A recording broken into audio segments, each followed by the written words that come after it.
sorry. Let's see, we're south of Andover by about a mile or so. Yep. Lowell Junction. This line is a straight line that goes over Lowell. Not Fitchburg. Yeah.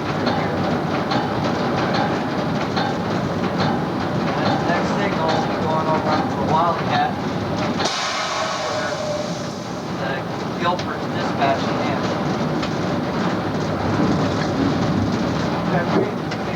Conductors as well. It's over the bottom of the right channel right now.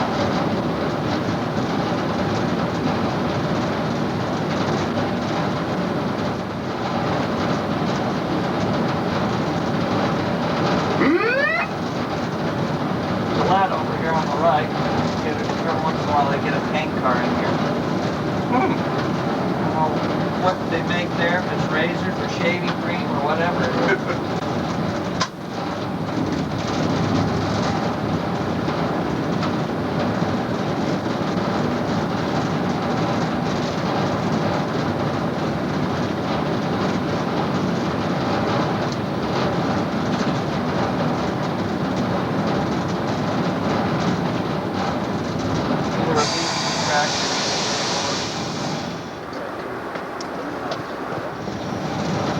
$4.95. I'm not sure which one. I think this is 2.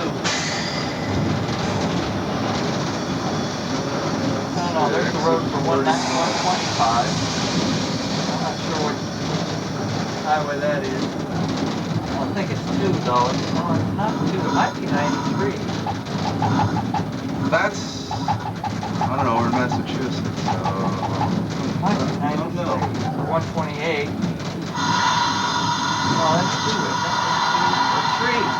Maybe it's 3. How this ever got the name Wildcat going 25, I'll never figure that one out.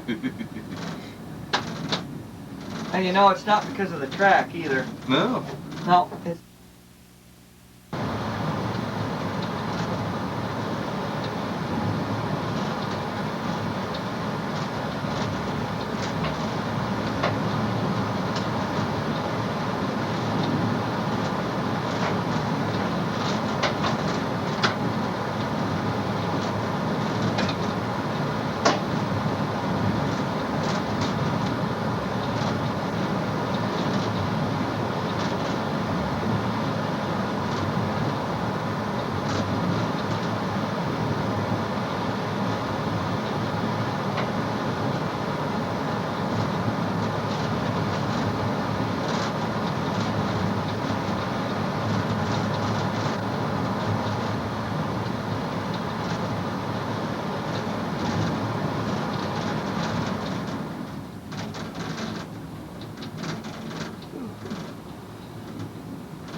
Let me guess, this is a no-whistle area. Oh yeah. No, we don't whistle after those last crossings up there at North Andover. Yeah. We don't whistle anymore into Boston. Wow.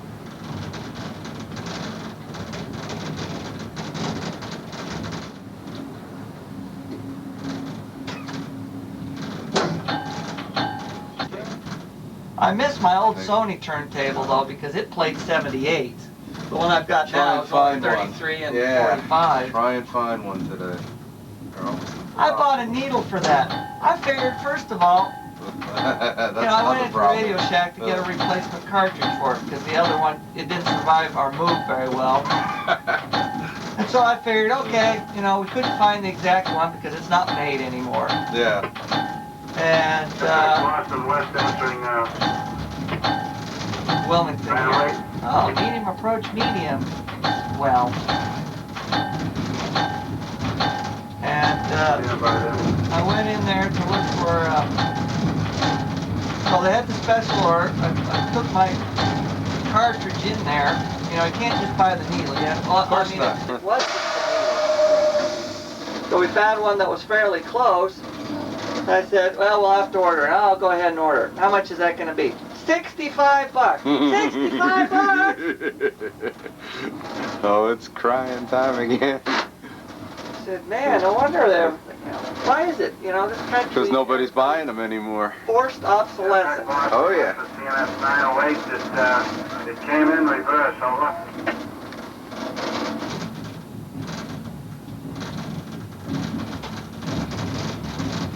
Needless to say, Roger, that's it, right. when that needle goes out, I'm not going to replace it. That's it. It's history. I shouldn't have replaced it at 65 bucks. Well, you figure that it's going to last a lot longer, because how often are you going to use it? Yeah. Well, I still have a bunch of LPs and stuff like that. You know, I haven't played one in years. It's amazing. I played one just a little while ago. Which one did I play? I played an Eagle. You know what would really be neat today is to bring them out, make your own selection, and put it on the CD. Well, yeah, I don't have that capability to put them on CD yet. I mean, I just got a CD player, but I do take them out and put them on my cassette so I can play on my truck. Yep. Suburban's got a CD player, but my truck doesn't. So that's what I'll do. I'll find my old songs I like, still on record, and put them on cassette along with CDs. Oh, you're just slowing it up. There we go. Yeah, that came in reverse, seems to be okay.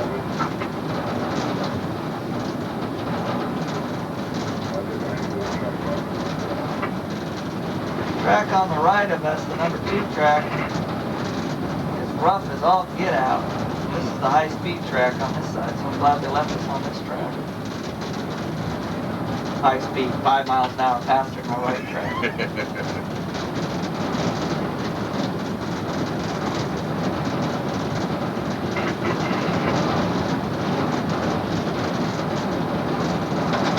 I have one set of 78s I'd still like to play. It's the whole complete William Tell overture on 78. Oh, that's gorgeous.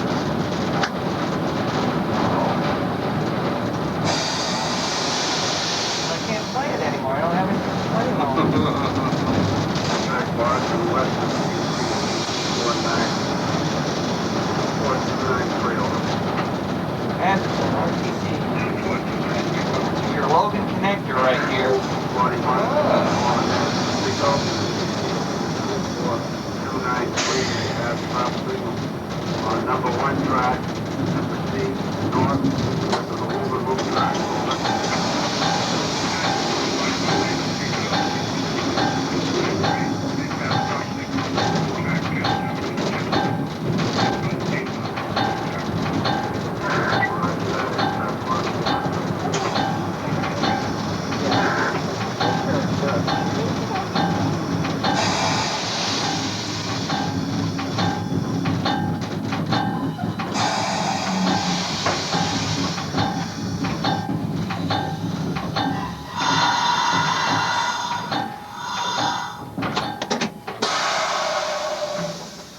About 7.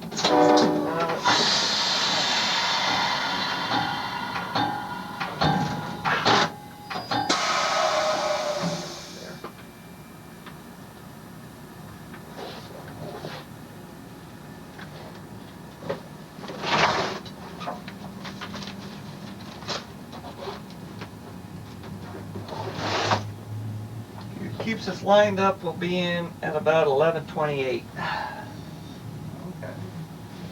Stopped at the station 11:28. 11:07.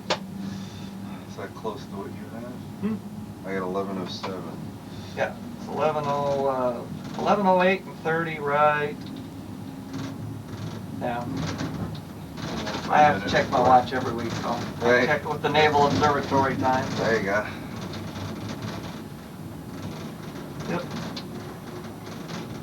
It's even railroad approved. Hey, Stamped right on it. Wow. I wear my overalls, I wear my pocket watch. I've got about a 1910 or 1912 Elgin railroad pocket watch. Still accurate, I'm sure. Oh yeah. Yeah. It needs to be clean. I gotta find somebody to clean it because it hasn't been clean in about 10 years and it gains time. Oh, it gains time? It gains. That's interesting. And I was told a long time ago only jewelers and idiots take the pocket watch out. Oh, I'm not a jeweler, and I'm certainly an idiot. Because you take the back off and microscopic dust gets in there. It's 21 jewel. I had a jeweler out west that was supposed to clean it for me. He was telling me, because I was using it every day. He said, what are you doing? Don't you know this watch is worth $900? I didn't buy it to set it on a shelf. I bought it to use it.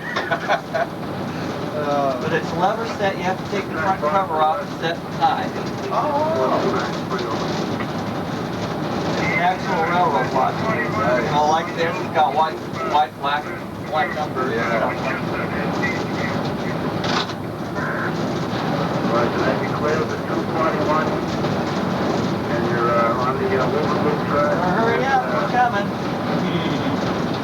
Build 8303 over. We're lining up our next signal.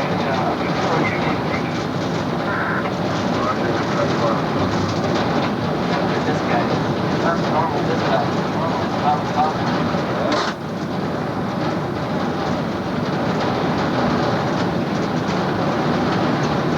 That's something I've never done. One of these years I'm going to have to go visit a dispatch center and see what it's like to actually be in one.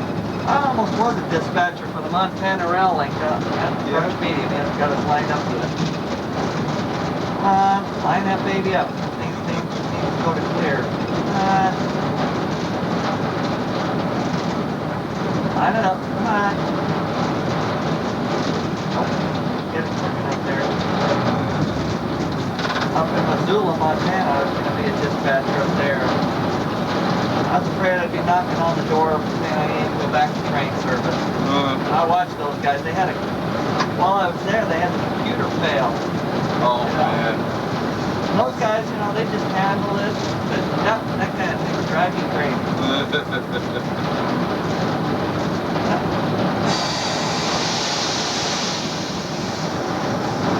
Guys. Landing center. Wow. My training can be a good connector approach. Take all that. That's great.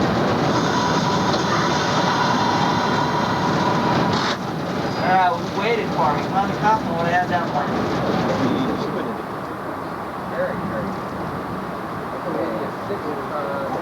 It's pretty good. I mean, it's, you know, computer screen showing whenever we trip a signal. Yeah. But they got their hands full, those dispatchers too.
terrorists steal a train.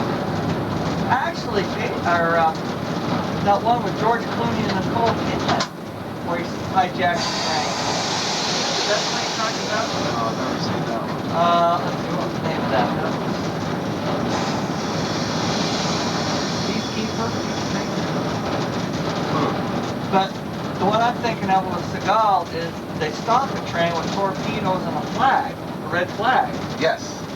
Now that's other than the fact that they use too many torpedoes, you know. Well, hey, you know.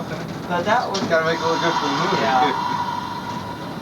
But as far as stopping a train, that's correct. You slow a train down. Take flare out and do the horizontal. And they did it with the flag, but then they killed the engineer and crew and everything like that. Hijacked the train from there, went downhill. Went into dark territory. No radio traffic, no phones. That's too far-fetched. Silver Streak, on the other hand, wasn't that far off, other than the fact that you cut the emergency cords. The minute you separate the train would have stopped anyway. But you remember Silver Streak was. Is that with Richard Pryor and Gene Wilder? Yeah. There are people on this road. One of the worst ones was Runaway Train with John Boyd. Oh, that was pathetic. Okay. I watched the railroad movies just so I could pick them apart. Of course, anything where it's your profession, you really kind of go, all right, is this going to be any good? Or how bad are you guys going to botch it up? Hey, soccer ball. Yep. What's the strangest thing you've ever seen out on the tracks? Strangest thing I've ever seen out on the track. Oh, strangest. Oh, up there at Wells, a foosball table. That's a classic. For the longest time, I didn't know what it was. I thought it was a piece of furniture. Oh, man. And it was right next to the track. I called it in one night. I said, I don't know, there's a piece of furniture out here. Oh.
I think that qualifies as funniest. Yeah, the foosball table, Yeah. Now, if you told me somebody was playing with it at the same time. Yeah.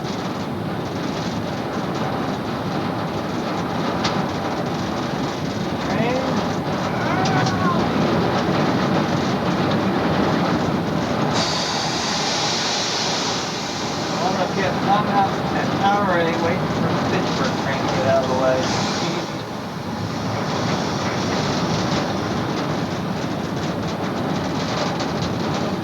Welcome to the Urbans.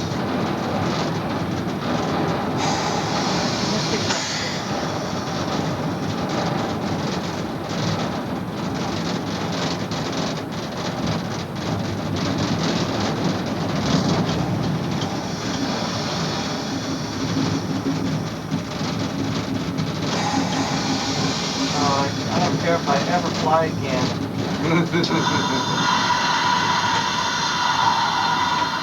But I figured it out, especially with the cost of gas, because I was going to drive home this summer. Yeah. My home, take the family out to see their grandparents out west in Idaho, and after I figured how much the gas to drive in the Suburban and staying overnight with the airline fares, it's cheaper to go with the plane. That's the sad part. Because I really don't want to get in an airplane. I love airplanes. I love watching them. I think they're neat. I've been up in 2 World War II airplanes. Oh, really? I've been up in a P-51 Mustang and a TBM-3E Avenger.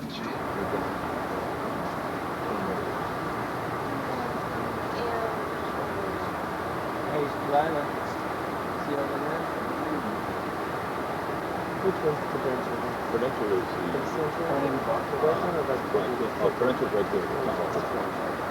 Yeah, fine. We were doing loop-de-loops and everything like that. I mean, we went from, we must have been at least 10, 12,000 feet, dropped down over this lake in a matter of seconds. And then he pulled up inverted with a P-51. No, he rolled over, barrel roll, and then pulled up. That way. Oh, yeah. And that I was okay with. It wasn't until we started going down a canyon like this that I lost it. Oh. It's like, dude, you're having way too much fun. Let's cut it out. But as far as being I feel safer in a little plane than I do those commercial planes, which is strange. I always had said that I would never fly a little plane. I did it last year. Oh yeah? And had a good time. Yeah, I mean, I went up in a little plane with a guy who went up with an instructor. He took me up, he was going out for a lesson.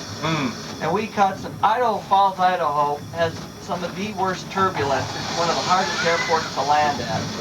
And when we came in, he got caught by crosswinds and stuff, and we smashed down hard on the, the port side. Really, really hard. I thought we were going to hit the wing. But still, the bouncing around didn't bother me like the turbulence does in a big airplane. I don't know why. I feel safer in a smaller airplane. It's funny how sometimes things will bother you and other things won't. Sir, may we, at your convenience, have the pin track, please?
Restricting. What's going on here?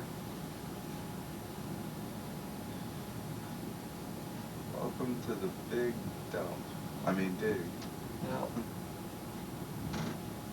There we go. That looks better. Slow clear. It's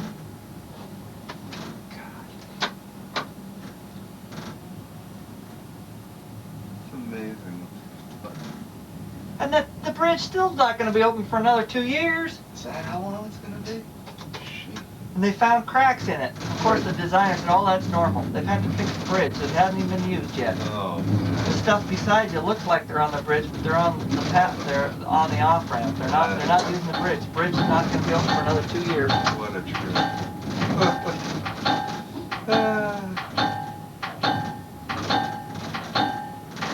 Hey, look at those planes. I think all I see is 9/11. Yeah.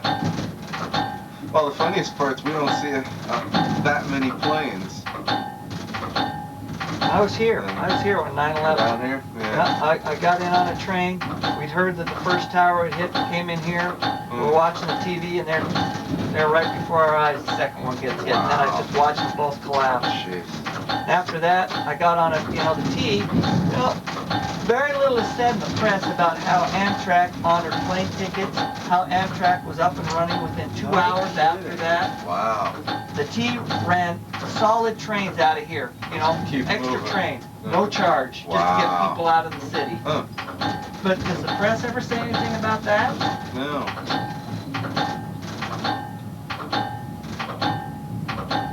I'm Yep. surprised they didn't. It was the only form of transportation in and out of New York were the trains Yeah. for the longest time.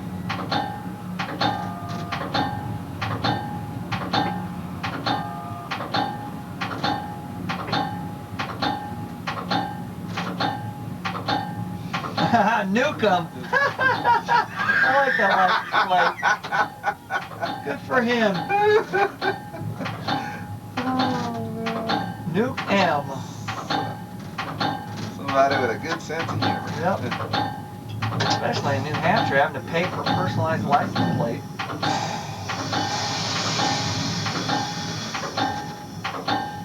Alright.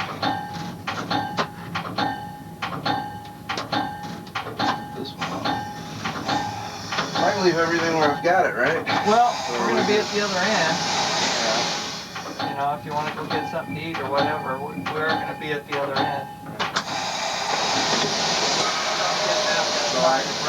I do need to move everything then.